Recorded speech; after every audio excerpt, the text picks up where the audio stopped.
TNPSC எக்ஸாம்ல ப்ரீவியஸா கேட்ட reasoning ஒரு சம் பார்க்கலாம்.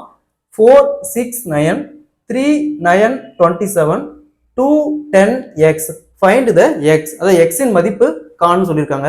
இங்க பாருங்க 4 into 9 4 into 9 36 6 ஸ்கொயர் 36. அப்போ இந்த 6 தான் இங்க போட்டிருக்காங்க.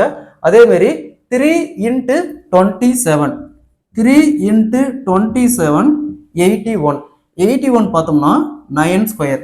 ஸோ அந்த 9 தான் இங்க போட்டிருக்காங்க. அப்போ இங்க 10 வருது. அப்போ இந்த இடத்துல 10 ஸ்கொயரா தான் இருக்கும். ஓகேங்களா? 10 square equal to 100.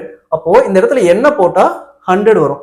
2 into 50 100 2 into 50 100 answer will be 50. இந்த இடத்துல 50 வரும். அதே மாதிரி இந்த क्वेश्चन பாருங்க 4 2 2 9 3 3 32 4x.